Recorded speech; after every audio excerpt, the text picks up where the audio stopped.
গুপ্ত।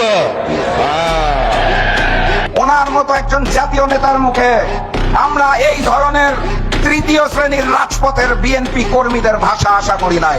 উনি যখন বাংলার মাটিতে রাজনীতি করব না এই মুচলেখা দিয়ে লন্ডনে পালিয়ে গিয়েছিলেন, আমরা ওনাকে গুপ্ত বলি নাই।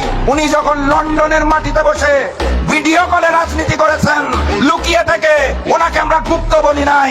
উনি যখন দেশনেত্রী বেগম খালেদা জিয়াকে বালুর ট্রাক দিয়ে আটকে রাখা হয়েছিল, তাও দেশে না এসে বিদেশ থেকে আহ্বান জানিয়েছিলেন, ওনাকে আমরা গুপ্ত বলি নাই।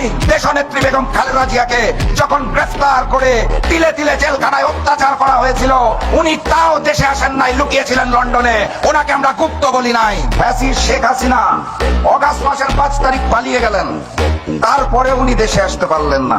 16 মাস সময় লাগলো ওনার দেশের মাটিতে পা দিতে, ওনাকে তো আমরা গুপ্ত বলি নাই।